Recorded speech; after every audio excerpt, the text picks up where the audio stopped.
Clash. Everyone knows her. Few people love her. But I cannot tolerate her. She's a literal whopper with legs, arms, and a shield. Because of Clash, every time I see a bald person, I get PTSD and start shivering like a naked mole rat living in Antarctica. Whoever came up with the idea of Clash should ride in hell. Well, as you can see, he is not the biggest fan of Clash. But we are not here because of him and his mole rat body. We are here to see what it would be like if Clash did not exist. If you do not know who Clash is, you have probably been living under the world's largest rock. But Clash is the single-handedly most grits and cheese operator there is. The only people that use her are 9-year-old finger-sucking trust fund kids that have Cheeto dust on their feet and controllers. Although, in order to find out what it would be like without Clash, we have to see what life is like with Clash. I read a recent article saying that Clash is the leading cause of anxiety. Now I'm f***ing with you guys. I do not read anything unless it has big ass pictures. But she is the reason why my hands sweat when I talk to girls. Like, who knows if the girl will pull a big ass shield out her backpack and start going ballistic on everything in sight. I'm damn sure not sticking around to find out either. I'm getting the heck up out of there. One of the obvious reasons why Clash is super annoying is because she has a full body shield. Like, duh. Like, of course, every single shielded operator in Siege is pretty annoying and could totally ruin plans. Especially Blitz. Do not get me started on Blitz. But obviously Clash is different from all the other operators. I mean, after all, the motherfucker shoots lasers. Like, what the flying flip was Ubisoft thinking when brainstorming this operator? I bet the meeting went something like, yo, what's up, man?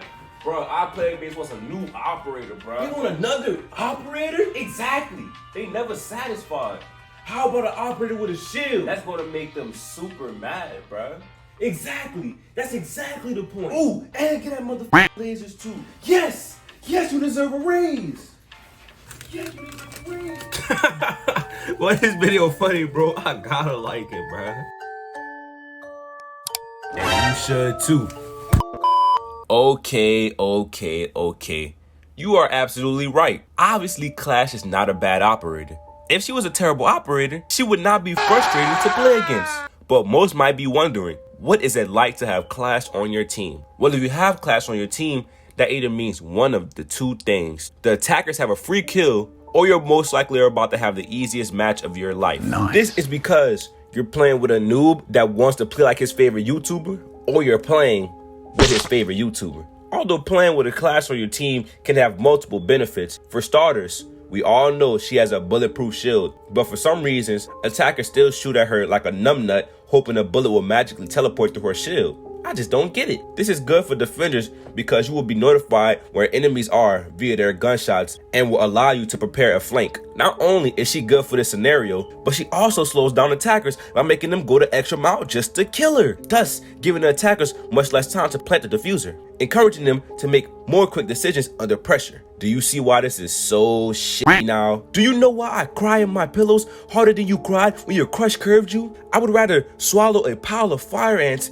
than be in a lobby with Clash. Now you might be like, well, Silent, besides Clash causing anxiety and PTSD, what else makes her so bad? Well, obviously, an extreme case of anxiety and PTSD does not scare you f***ers. I will just name a few pros and cons. Con, about 50% of her body is bulletproof. Con, her bulletproof shield can shoot lasers. Oh, and did I mention that her bulletproof shield could shoot lasers? Oh, that's right. There are no pros to going against her, besides the fact that you can use her shiny bald head as a mirror. I mean, yeah, as of the latest patch, her lasers does 20 damage per charge, but that adds up eventually. This is the closest thing to a juggernaut we have. Yeah, I could be over-exaggerating, but you could just shoot her in the back, right? Right?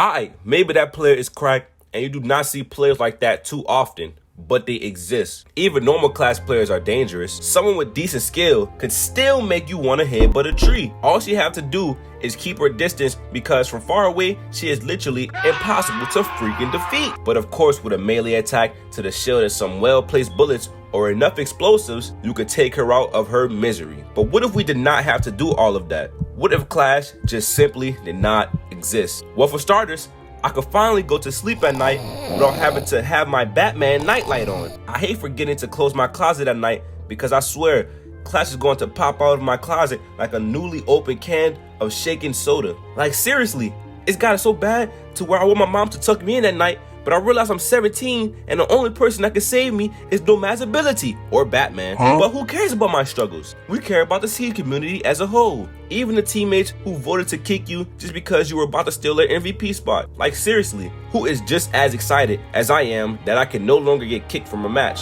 Well, yes, I can still get team killed, but that's besides the point.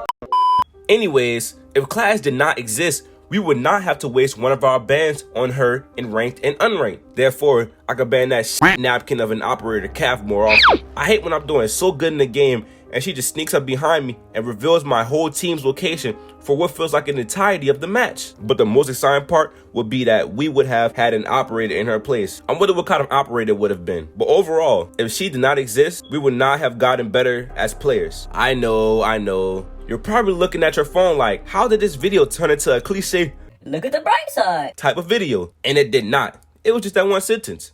But honestly, if it was not for class, I probably would not have charged at a defender to melee her shield as fast as I charge my dying phone when I'm talking to a baddie. Come on, I know I am not the only one. Moreover, going up against Clash added a fast-paced variety to Siege like we have never seen before. It puts a lot more pressure on the players than they can know what to do with. And I am not even going to lie, watching somebody do some dumb shit is one of the funniest things ever. So even though I am still going to blame my teammates every time Clash kills me, I am still getting better as a Siege player. So if Clash did not exist, yes, anxiety levels, PTSD, and shiny ball head mirrors would be at an all-time low, but you still would probably suck. Oh, and he would have a different operator in her place. I wonder what kind of operator it would have been. Knowing Ubisoft, it probably would have been an operator with an explosive drone or something. If you have made it this far in the video, then you might as well subscribe, like duh. It's obvious that you like my content, but YouTube thinks that you would like this video, so click it. Are you still here? Click it, click it, click it.